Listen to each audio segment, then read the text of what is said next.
peut-on ne pas parler de l'originaire? La philosophie peut-elle se taire sur cet aspect? Dans l'expulsion de la philosophie hors d'elle-même, elle ne peut que rencontrer le primordial, au-delà du concept.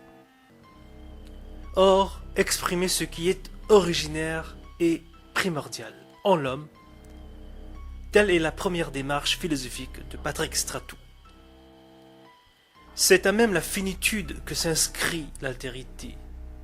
Un être au-delà de l'être, même s'il faut partir de Heidegger, même s'il faut y voir un être qui d'abord se déploie dans la facticité du quotidien. Si l'horizon de l'être heideggerien ne pourrait admettre le bien qu'en vertu d'un contresens, admettre un bien platonicien qui est au-delà de l'être est précisément la démarche de Patrick Stratou. C'est pourquoi il faut alors parler de ce qu'il dénomme la chair du monde. Il est question d'une phénoménologie de l'expérience de l'absolu, une expérience qui permet de rejoindre l'être dans ce qui le précède.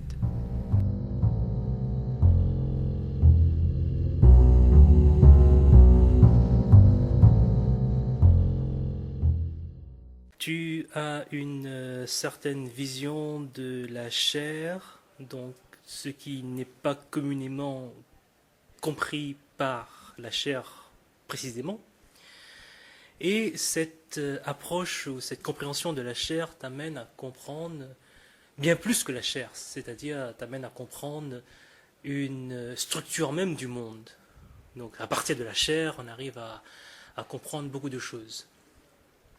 Je pourrais te demander dans un premier temps de nous éclaircir sur ton approche ou ta compréhension de la chair en tant que telle. Ce qui m'intéresse, c'est ce que j'appelle la chair du monde. Alors pour être plus précis, c'est la chair du monde environnant d'avant le monde ontologique. Alors ça, c'est une suite de termes qui, sans doute, aux auditeurs ne veut pas dire grand-chose ou auront du mal à cerner ce que j'entends par là. Donc je me suis demandé comment parler simplement de la chair du monde. Comment non pas ce concept, parce que la chair du monde pour moi n'est pas un concept, mais un éprouvé. En fait, il est même l'éprouvé fondamental. Comment faire accéder à cet éprouvé par la parole, alors que justement l'éprouvé de la chair du monde est l'au-delà du sens, l'au-delà des mots, l'au-delà donc de la parole et même l'au-delà de l'attente d'une parole. C'est un éprouvé passif qui est source de bonheur. Donc en fait, la tonalité fondamentale de cette expérience, que j'appelle même archi-expérience, cette tonalité fondamentale est le bonheur. Et c'est à partir d'un éprouvé de bonheur qu'on peut peut-être accéder et comprendre ce que j'entends par la chair du monde. Bon, il faudrait que je passe par un ensemble de compréhensions alors philosophiques, d'une démarche philosophique qui se baserait sur une méthode que le jeune Heidegger utilise lui-même pour développer sa propre pensée, qui est l'interprétation de la vie factitielle. C'est à partir de la vie factitielle, c'est-à-dire à partir d'une interprétation phénoménologique de la vie factitielle, qu'on peut déployer une pensée qui nous amènera à terme à découvrir, à ressentir, à éprouver la chair du monde.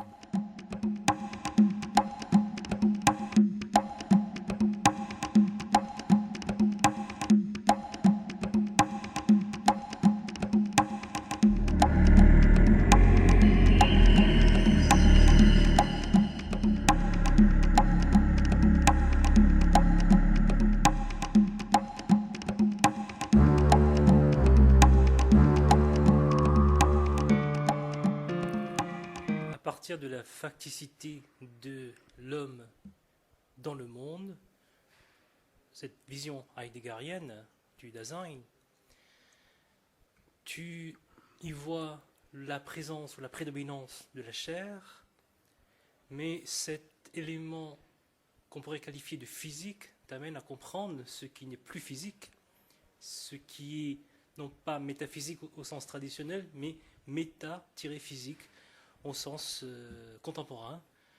Hein, c'est ce trajet de la facticité vers un au-delà de l'ontologie, pour employer un terme technique, c'est-à-dire la chair te permet de faire ce voyage entre la facticité et l'horizon de l'être vers un au-delà de l'être.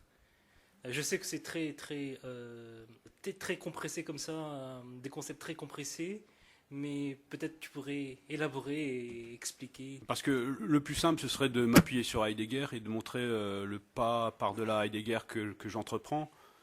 Et poser ce pas, ce serait dire que la chair du monde est l'archi-origine de l'être même, qui est au-delà de l'être.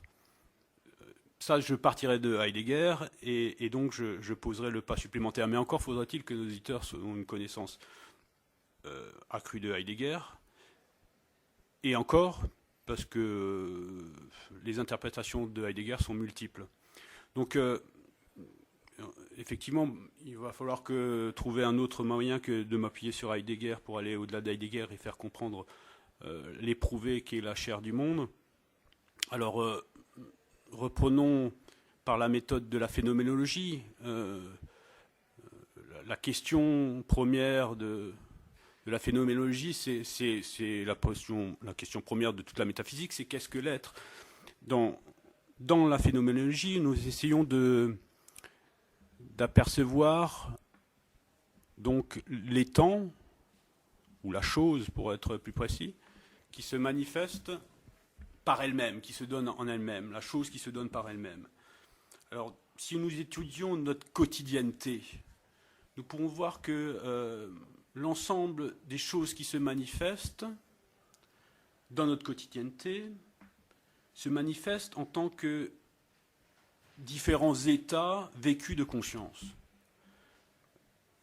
Quand nous sommes dans le monde, dans la quotidienneté du monde, nous,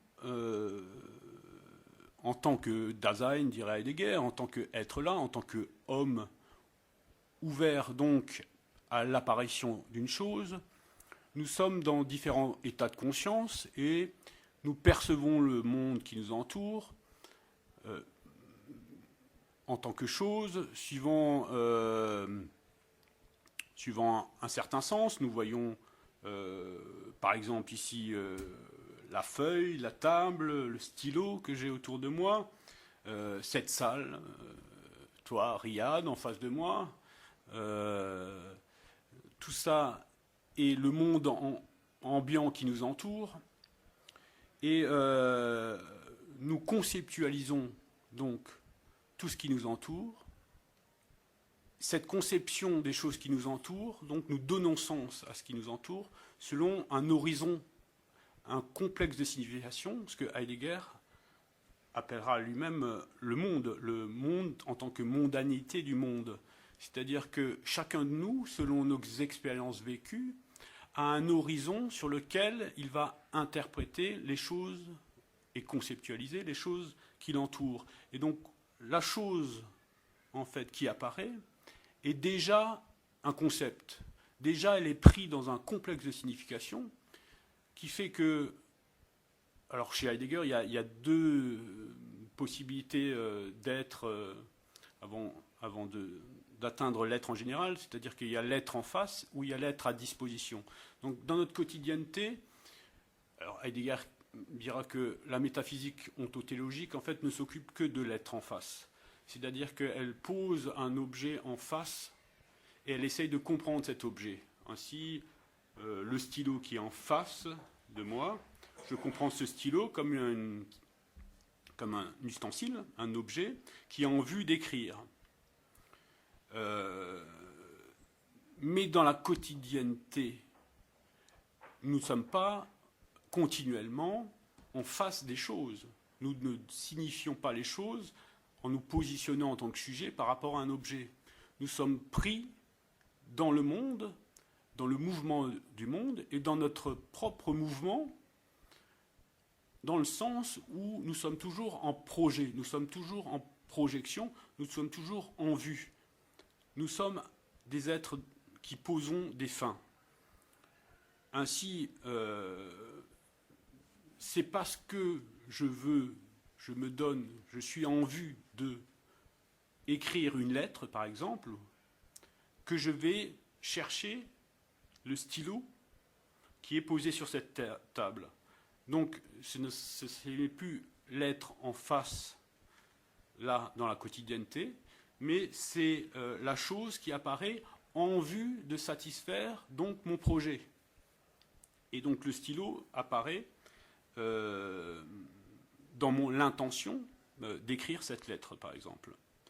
Donc en fait, nous voyons que finalement, nous donnons sens, toutes nos expériences vécues sont une donation de sens, qui est soit une donation de sens, poser un objet en face et essayer de le connaître comme ça en tant que rapport sujet-objet, et donc définir l'objet, définir l'ustensibilité, soit nous sommes pris dans la quotidienneté et nous sommes pris dans le mouvement de nos désirs, de nos projections, et à ce moment-là, le sens que nous donnons aux choses autour de nous sera déterminé par le en vue de quoi nous sommes en mouvement. Il est évident que, par exemple, une couverture, si nous la posons devant nous et cherchons à connaître la chose telle qu'elle se déploie et telle qu'elle se manifeste, nous pouvons dire que, effectivement, l'ustensibilité de la course, ce qui définit en fait cette couverture, ce qui définit l'essence de cette chose-là, c'est le fait de pouvoir se couvrir pour éviter d'avoir froid lorsque nous nous couchons, par exemple. Mais admettons que tout d'un coup, le feu surgit,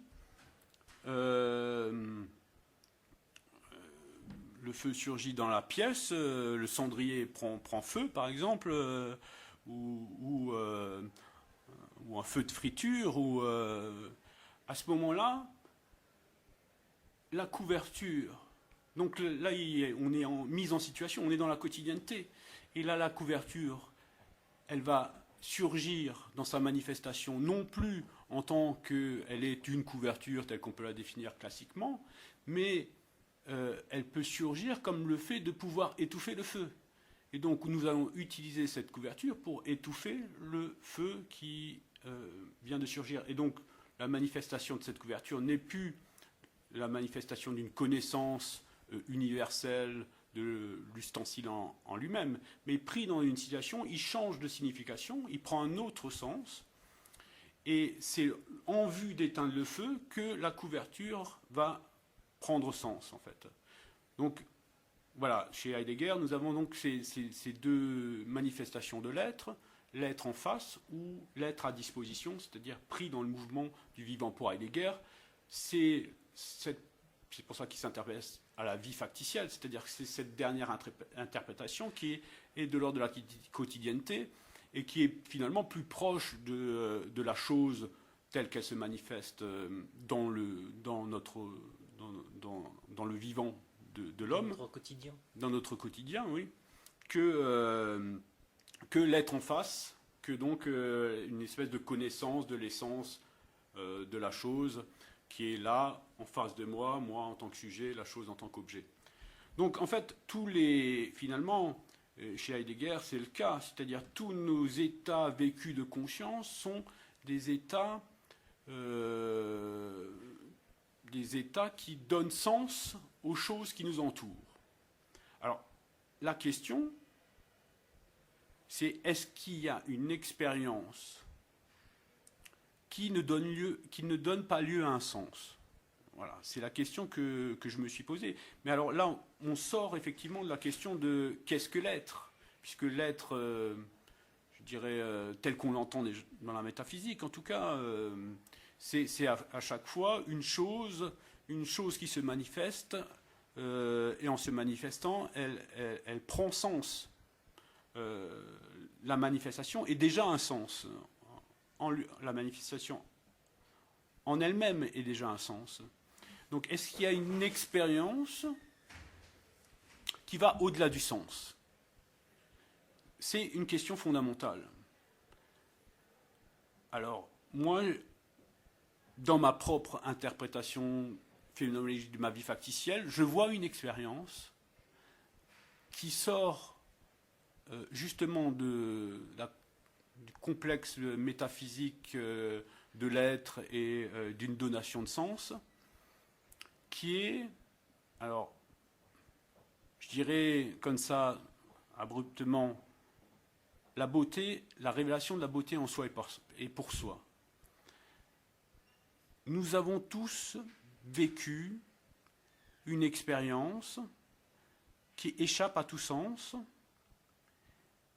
mais d'une certaine manière, la difficulté est d'avoir conscience d'une expérience qui, par définition, sort de la conscience. Si on met dans le sens, si on comprend la conscience comme justement la donation de sens. Alors, cette expérience-là, j'en appelle au souvenir des auditeurs. Essayons de penser à une expérience, par exemple, regarder les yeux d'un enfant. Ou mieux, regarder cette expérience de voir les yeux de son propre enfant. Ou de la personne aimée. D'un visage. D'un paysage. Voir un magnifique ciel, voir un magnifique arbre, voir le magnifique, c'est-à-dire, en fait, ces expériences que j'appelle des expériences d'émerveillement. Est-ce que nous ne sommes pas là, dans ces expériences-là, dans un au-delà du sens, dans un au-delà de la conceptualisation? Est-ce que dans le regard d'un enfant, il n'y a pas autre chose qu'un sens, qu'une compréhension, que de dire je vois le regard d'un enfant, je conceptualise l'enfant et son regard? N'y a-t-il pas autre chose qui là s'échappe de tout sens et qui est dans une sorte de béatitude, dans une sorte de... Alors béatitude dans une sorte de passivité comme ça du regard, donc qui ne cherche plus à comprendre, mais qui accueille l'altérité de ce qui vient, c'est-à-dire qui accueille cet infini dans le regard de l'autre, cet infini d'un magnifique ciel, d'un magnifique paysage, d'un magnifique coucher de soleil, par exemple. Cet infini qu'il y a dans le visage de l'être aimé. Nous ne pouvons pas réduire ces expériences-là à uniquement une expérience de sens. Nous sommes là bien au-delà d'un complexe de signification, bien au-delà donc du monde tel que l'entend Heidegger. Nous sommes déjà un pas au-delà, dans une expérience donc d'émerveillement. Or, cette expérience d'émerveillement que nous vivons là, dans ces instants alors d'éternité, puisqu'ils ne sont plus pris dans la temporalité de l'être, ces expériences sont des expériences de l'instant passif de l'éternité. Parce qu'ils sortent du temps, de la compréhension, du temps qui est un temps, chez Heidegger par exemple, extatique, mais qui a toujours lieu en vue du sens, pour le sens et donnant sens au sens. Là, nous sommes dans une autre expérience, et dans cette autre expérience, l'altérité ressentie est une altérité vivante, en mouvement,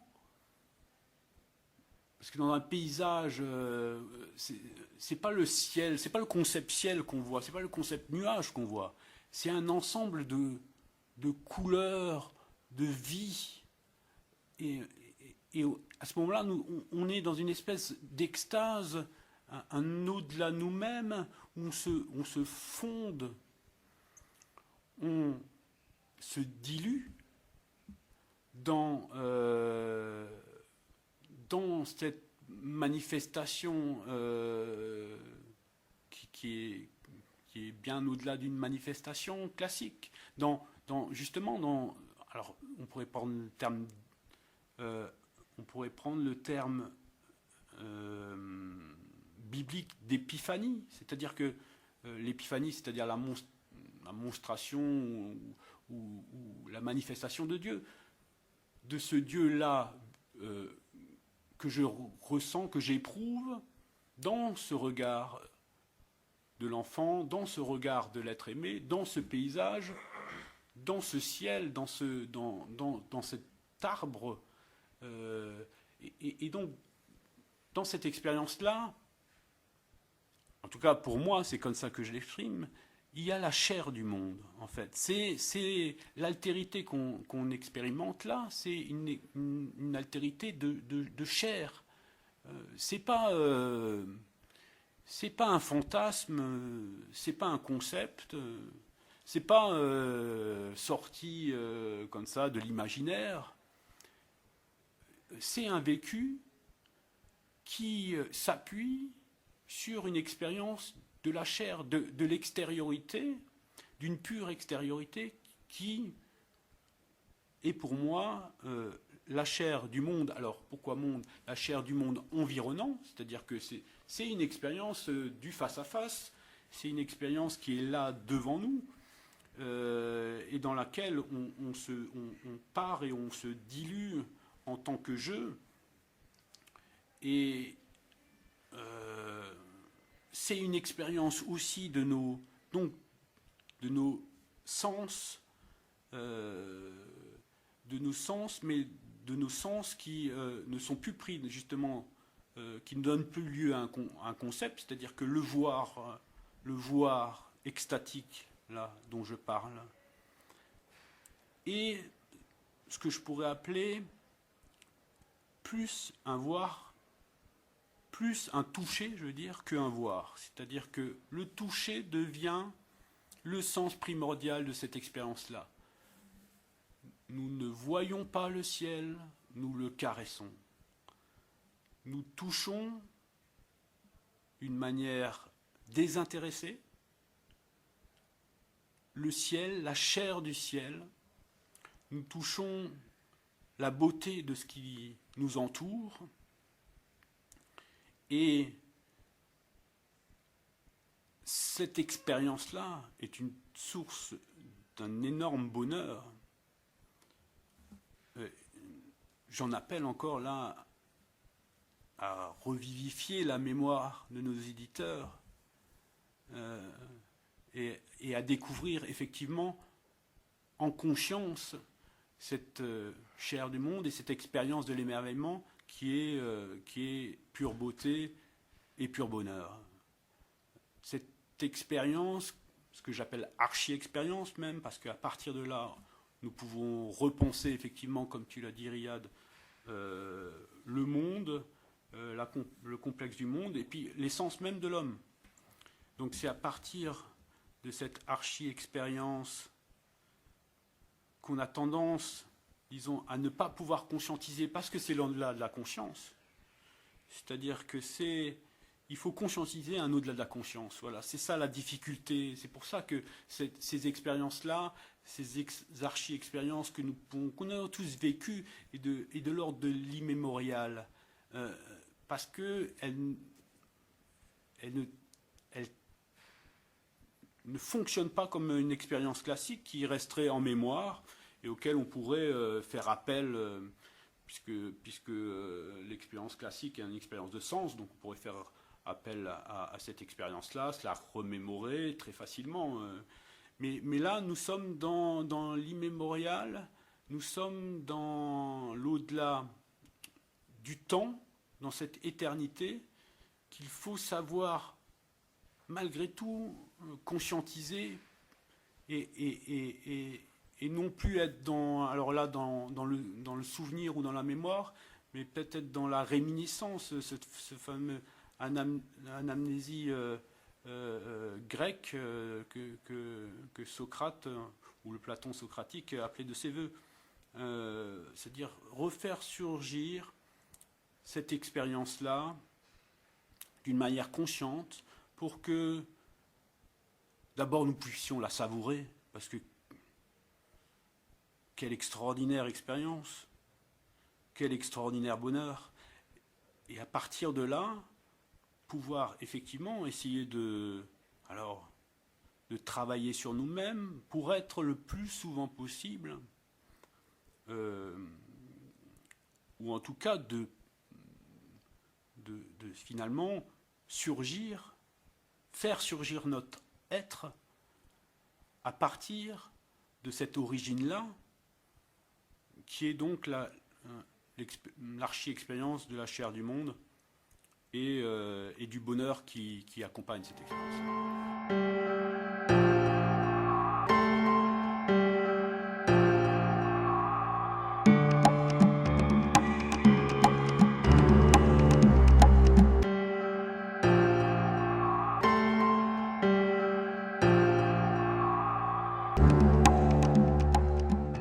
En fait, pour comprendre cette notion de chair, d'abord, ce qui m'a retenu, est-ce que c'est une notion qui exprime la finitude? Je vois que tu as exprimé l'altérité comme infini.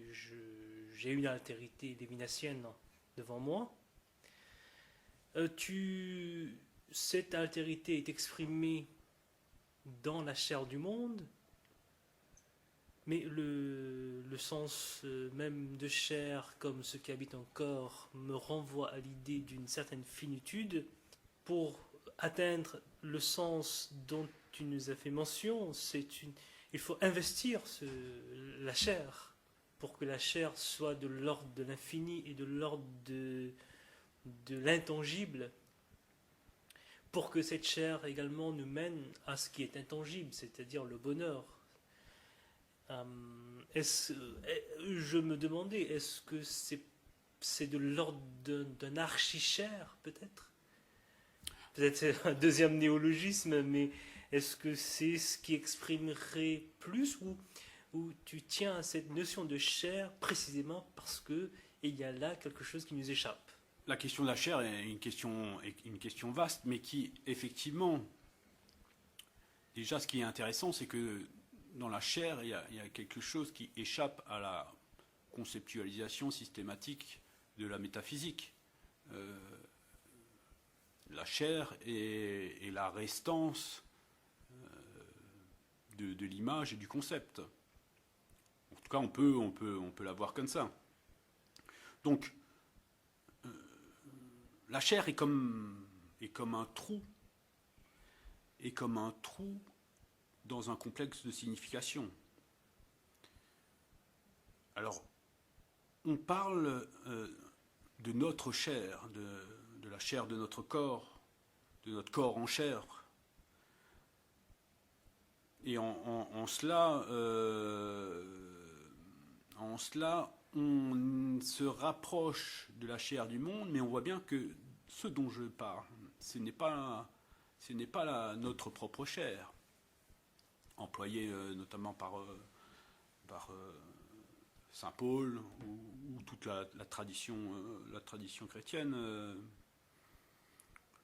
souvent d'une manière négative, mais pas seulement. Chez Saint Paul, il y a aussi dans la chair la présence. Bon, alors la chair est toujours associée à l'homme, hein, c'est toujours la chair d'un corps, mais il y a la présence, la chair est source de présence de l'autre donc, et la chair est aussi, chez saint Paul, le lieu de la manifestation de l'esprit. Donc on a même même en tout cas chez saint Paul ce rapport, ce complexe ambigu entre une chair négative, on va dire, et une chair positive.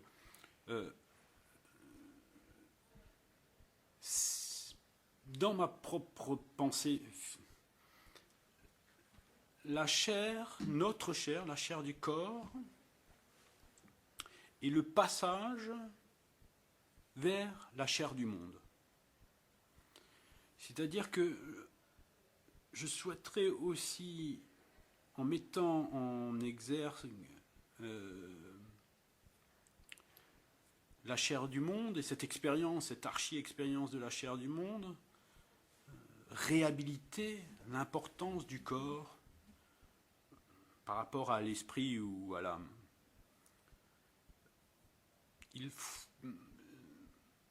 D'une certaine manière, il faudrait passer par ce corps en chair que nous sommes et donc le ressentir de notre propre chair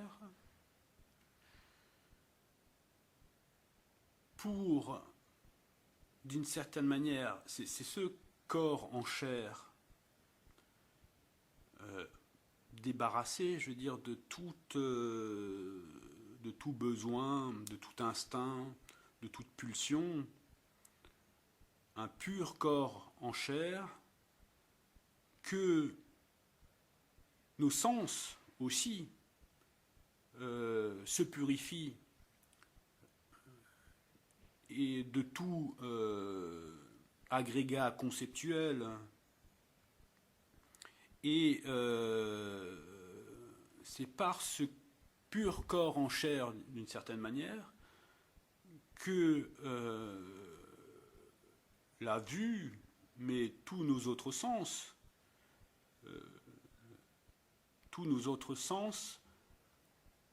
se déploient fondamentalement comme un pur toucher. Et donc, de notre corps en chair, nous pouvons, d'une certaine manière, en sortant de ce corps en chair, mais à partir de ce corps en chair, mais en sortant de ce corps en chair, pour épouser la pure extériorité du monde environnant, que nous atteignons la chair du monde. Alors ta question, c'était aussi sur le rapport entre cette expérience, cette archi-expérience, une expérience de l'infini, de l'éternité.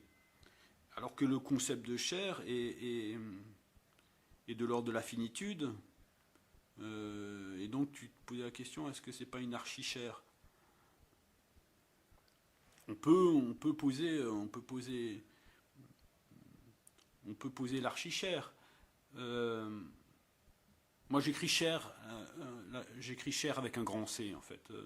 Quand je parle de la chair du monde, je l'écris avec un grand C. Elle est de l'ordre de l'infini, non pas parce qu'elle aurait une durée infinie, ce qui est le propre de l'infini chez Hegel, mais plutôt, si on va chercher, c'est-à-dire chez Hegel, c'est un infini de temps. En fait, l'infini, c'est ce qui nous sépare. Nous, on est séparés par de l'infini en tant qu'on est finitude. Et la séparation donc, entre le fini et l'infini peut prendre deux modalités, c'est-à-dire soit un infini de temps, c'est-à-dire que nous sommes séparés de l'infini par le temps, et donc l'infini est rejeté à la fin des temps, enfin est placé à la fin des temps. À la fin des temps, le temps là comme une durée. Soit nous pouvons avoir un infini dont la séparation est non pas le temps mais l'espace. C'est plutôt l'infini lévinassien que nous avons là. C'est-à-dire que l'autre, dans le face-à-face, de visage à visage, l'autre est un infini pour moi. Non pas dans le temps, mais dans l'espace. C'est-à-dire que c'est l'écart, un espace d'altérité, pas un espace géométrique, ni un espace quantitatif, mais un espace d'altérité. C'est-à-dire c'est dans cet espace d'altérité qu'il y a la séparation entre moi, finitude, et l'infini qu'est l'autre. Et c'est dans cette expérience du face-à-face que l'infini se manifeste comme épiphanie, justement, du visage de l'autre. C'est dans le même sens que je vois la chair du monde, l'extension du visage d'autrui chez Lévinas, que donc j'étends au visage du monde, c'est-à-dire au visage de ce qui nous entoure, donne lieu donc à l'épiphanie de la chair du monde comme infini. Et donc ce n'est pas un infini de temps, ce n'est pas, comme on le comprend dans la métaphysique, dans le sens de la finitude, cet infini qui est infiniment séparé de moi par le temps. C'est un infini qui est présent dans l'instant de la passivité de l'éternité, dans le sens où l'éprouvée de chair ne se temporalise pas. Elle reste l'éprouvée de chair et au-delà du temps, et elle est une archi-expérience de l'infini, c'est-à-dire de l'absolu. Et c'est ainsi que je comprends l'infini. Donc elle est. Est-ce que cette chair c'est une chair vivante. Donc c'est une chair vivante. Nous sommes voués à mourir. Mais cette chair du monde qui est vivante, elle se transforme. Elle est vivante. Elle est éternelle, non pas dans le sens où elle resterait fixe comme une statue de marbre, comme ces statues d'ailleurs que sont les étangs suprêmes de toute l'histoire de la métaphysique ontothéologie. Elle n'est pas la chair du monde n'est pas cet absolu substantifié tel qu'il se présente donc dans l'histoire de la métaphysique, c'est-à-dire d'abord comme monde à l'époque grecque, comme le Dieu à l'époque du Moyen-Âge et comme l'homme à l'époque de la modernité. La chair du monde n'est pas une substance. Il ne faut pas l'étantifier. Elle est un éprouvé qui se joue à chaque instant dans cette possibilité d'éprouver ces instants d'éternité que sont cette archi-expérience de l'émerveillement et qu'il s'agit de trouver à chaque instant d'une certaine manière. Parce que quand je parlais d'expérience, d'archi-expérience de l'émerveillement et que je donnais des exemples, c'est-à-dire que c'est des exemples qui montrent cette chair du monde. Mais après, nous devons conscientiser cette chair du monde et comprendre que cette chair du monde est présente à chaque instant et toujours autour de nous. C'est-à-dire qu'après, le but, c'est bien d'être dans le bonheur inconditionnel. C'est-à-dire qu'il ne suffit pas de découvrir cette archi-expérience, il faut encore en faire quelque chose. C'est-à-dire que cette archi-expérience est l'essence même de l'homme. Mais encore faut-il nous arracher à notre ego, à notre volonté de connaître, mais dans volonté despotique. La connaissance est une bonne chose, mais il faut la remettre à sa place. Si tout n'est que connaissance, conceptualisation, et donc finalement saisi de l'extériorité pour le ramener, saisi de l'altérité pour le ramener au même, saisi de l'extériorité pour le ramener à un dedans qui est notre propre dedans rassurant, parce que la conceptualisation est une façon de se rassurer par rapport à l'altérité du monde extérieur. Il faut effectivement, d'une certaine manière, rentrer en démarche, une démarche initiatique, pour conscientiser d'abord cette archi-expérience. Conscientiser, c'est-à-dire la vivre et l'expérimenter, mais en conscience, et pour après travailler sur nous-mêmes pour que notre être surgisse finalement de cette chair du monde, d'une concentration, d'une contraction de la chair, et que nous ne nous éparpillons pas dans... alors c'est pas l'inutilité, c'est même pas l'impropre. Heidegger différencie le propre de l'impropre. C'est revenir à l'origine pour se déployer à partir de cette origine. Ça n'empêche pas la connaissance, qui est une bonne chose, ça n'empêche pas l'esprit de surgir, mais il surgit à partir de cette origine. Et donc le bonheur devient un bonheur inconditionnel. Qu'est-ce qui nous permet d'avoir cette archi-expérience? Est-ce qu'il faut pour cela postuler l'amnésie grecque? Est-ce que au fond de nous, il y a une sortie vers la transcendance, donc nous sommes prédisposés, donc pour rejoindre Heidegger ici, nous sommes prédisposés à la sortie. Parce que j'entends ce que tu disais tout à l'heure là à propos de Heidegger et à propos de sa démarche par rapport aux objets.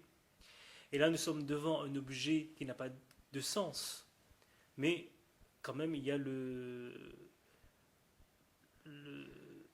trajet de la conscience. Mais c'est un trajet qui n'est pas, c'est-à-dire c'est un trajet qui est transcendance dans un premier temps, mais en même temps qui revient à nous. Donc c'est un moment ontologique dans ce sens-là. Je ne sais pas si tu serais d'accord. Pour qu'il y ait ce moment ontologique, pour qu'il y ait donc ce moment de bonheur au final, moment de bonheur qui pour toi est au-delà de l'être, c'est-à-dire au-delà de l'ontologie. Est-ce que nous sommes prédisposés dans un deuxième temps à sortir, c'est-à-dire notre prédisposition est une prédisposition au-delà de l'être. L'amnésie nous permet de comprendre une amnésie ontologique, mais si j'ai bien compris, tu demandes un deuxième saut. C'est-à-dire il faut sortir vers la chair du monde qui n'est pas un concept, qui n'est pas de l'ontologie, qui est au-delà de l'être. Donc c'est un deuxième saut qu'il nous faut. Ou bien pour toi, il ne s'agit que d'un saut, et d'un saut qui n'est pas de l'être. Je ne sais pas si cette question fait sens. Si, je vois, enfin je pense voir en tout cas où tu veux en venir. C'est comment articuler cet au-delà de l'être avec l'être, d'une certaine manière. Et si effectivement il y a une prédisposition de l'homme à un au-delà de l'être, qu'il aurait en tout cas non aperçu, qui serait un oubli de l'être justement, et enfin un un double oubli, puisque chez Heidegger déjà, Voilà, nous avons voilà, l'oubli de c'est un l'être. double oubli, voilà, parce qu'on n'est plus chez Heidegger, là. Chez Heidegger, il n'y a que l'oubli, hein. Chez Heidegger, il y a l'oubli de l'être, et lui, il essaye de rétablir donc l'être, mais sans voir qu'il y aurait un au-delà de l'être. Donc il serait dans l'oubli d'au-delà de l'être, et toute la métaphysique serait dans l'oubli de l'au-delà de l'être. Alors, bien sûr, ce n'est cette archi-expérience de l'au-delà de l'être qui serait une prédisposition, finalement, qu'on aurait tous vécu d'une manière immémoriale et que nous sommes tous en recherche, finalement, de cette essence originelle de l'homme. Donc nous sommes tous amenés à rééprouver cette origine perdue,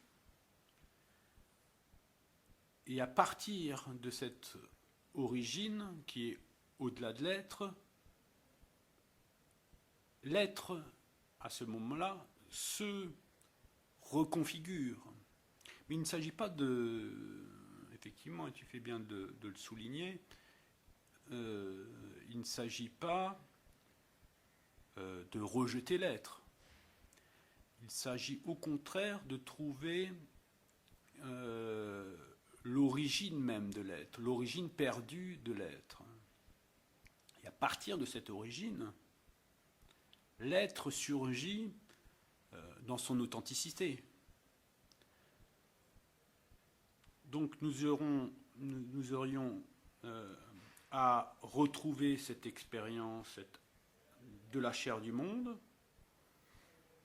à la retrouver en conscience, puisque comme je te l'ai dit, à mon avis, nous avons tous vécu déjà cette expérience de l'émerveillement, cette expérience de la chair du monde, mais sans qu'elle nous marque dans notre conscience.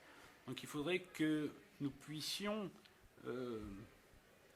découvrir cette chair du monde en conscience pour pouvoir après conscientiser l'existence de cette chair du monde et éprouver cette chair du monde en chaque instant, parce qu'étant l'origine, le lieu même de l'origine de l'être, elle nous permet de recomprendre le surgissement de l'être, donc le surgissement d'un monde, du monde ontologique tel que Heidegger le pose. Elle nous permettrait donc de poser le monde ontologique à partir de son origine, et non pas uniquement comme chez Heidegger, le monde en lui-même se déployant à travers l'histoire,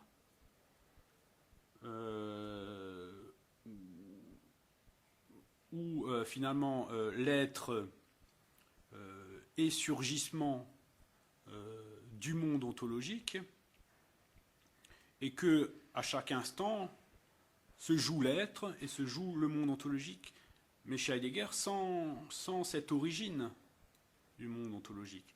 Donc chez Heidegger, l'être se déploie sans qu'il n'y ait d'origine plus fondamentale que l'être même se déployant. Alors qu'est-ce que ça change ? Tu pourrais me dire qu'est-ce que ça change ? Finalement, l'être se déploie, et n'est-ce pas là l'essentiel ? Ben, ça change beaucoup de choses. Parce que cette archi-expérience de la chair du monde est une expérience de l'émerveillement et donc aussi de la beauté en soi et par soi, de l'épiphanie de l'altérité. C'est une expérience, donc, comme je te disais, qui se joue dans une tonalité fondamentale qui est le bonheur, et qui amène, mais alors là, de l'intérieur, un profond sentiment de respect de la vie en général et de la chair en particulier, ou encore plus généralement, je veux dire, un profond respect du vivant et encore plus profondément un profond respect de la chair, c'est-à-dire que pas seulement du vivant, de toute chair, c'est-à-dire aussi bien des objets ou des corps inanimés tels que une montagne. La montagne est chair aussi. Un magnifique paysage n'est pas que dû à une chair vivante, enfin dans le sens où des êtres vivants, mais c'est la chair du monde dans l'étendue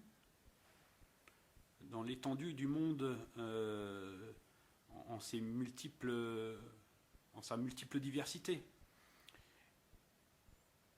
Et donc,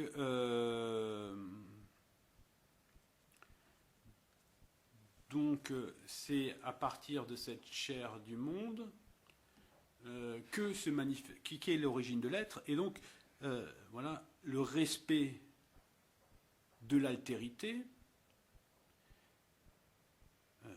accompagne de l'intérieur, je dirais, c'est-à-dire de l'intérieur, c'est-à-dire est vécu comme une évidence.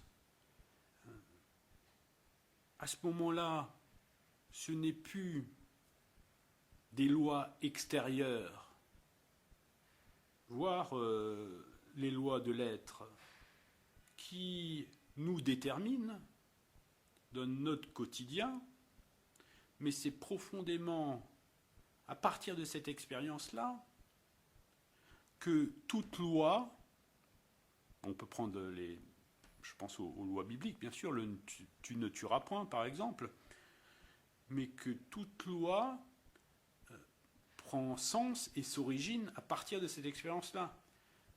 Nous ne suivons plus à ce moment-là la loi parce qu'elle nous est imposée de l'extérieur, mais c'est en tant que nous ressentons dans cette expérience de l'émerveillement le respect fondamental de l'altérité que la loi tu ne tueras point s'impose d'elle-même, de l'intérieur. Et donc, de la même manière, il faut recomprendre l'être et son déploiement à partir donc de cette expérience de l'émerveillement qui est la source même du respect et donc du bien et de la loi. Chez Heidegger, ceci reste très très flou. Le déploiement de l'être se fait aussi bien du côté du bien que du mal, pour utiliser ces termes-là, du mauvais que du bon. Or, ne pas dissocier dans le déploiement de l'être le bon ou le mauvais, le bien ou le mal, nous permet pas d'atteindre notre essence, et nous sommes là encore dans notre errance, dans l'errance de l'homme, dans la déchéance, entre guillemets, de l'homme, puisque il ne s'agit pas de culpabiliser l'homme, bien évidemment. L'homme se déploie à travers son histoire, et il s'agit de faire ressurgir à notre époque une expérience fondamentale oubliée et qui est pourtant, du moins c'est comme ça que moi je le perçois, qui est du moins l'essence même de l'homme. La question n'est pas la question de l'être, la question est la question de l'homme. Et là, il faut se porter chez Socrate, ou où l'homme est dans son essence originaire lorsqu'il est dans la tonalité fondamentale du bonheur. Donc, à partir de là, l'être dans son déploiement est source lui-même de bonheur. S'il y a souffrance existentielle, c'est que nous ne sommes pas encore totalement accrochés à cette origine, nous ne sommes pas totalement encore, et donc il faut travailler sur nous-mêmes pour que nous surgissions de cette source originelle. C'est tout le travail de retrouver cette origine, de la faire sienne, cette origine, et de l'éprouver dans la continuité de nos états vécus, que chaque état vécu s'origine dans la chair du monde. L'homme est un être pour le bonheur passe par la chair du monde, mais le bonheur dépasse la chair du monde. Est-ce que je peux résumer ainsi? Le bonheur ne dépasse pas la chair du monde, mais le bonheur est la tonalité dans laquelle se révèle la chair du monde, et si nous existons à partir de cette chair du monde, alors notre existence, effectivement, pas seulement lors de l'expérience de l'émerveillement, mais notre existence dans sa totalité s'origine donc à partir de la chair du monde et donc se maintient dans la tonalité fondamentale qu'est le bonheur. Donc effectivement, le bonheur est le bonheur inconditionnel, c'est-à-dire qu'il ne dépend pas d'une extériorité, d'une situation, ce n'est pas la satisfaction d'un désir, ce n'est pas la satisfaction de fantasmes, de besoins ou autres. Le bonheur, c'est une tonalité qui est inconditionnelle et qui se maintient si nous, en tout cas, si nous nous originons en notre surgissement à partir de la chair du monde, qui se maintient à travers l'ensemble de nos activités. Merci Patrick pour ces quelques propos que tu as bien voulu partager avec nous. Alors, je te remercie aussi, Riyad. C'est toujours un plaisir. Et je te félicite aussi de toute l'abnégation que tu fais pour donner la parole à des gens et pour leur permettre de s'exprimer, de communiquer, de faire partager les choses. C'est essentiel dans notre monde, le partage. Je dirais le partage à partir de la chair du monde.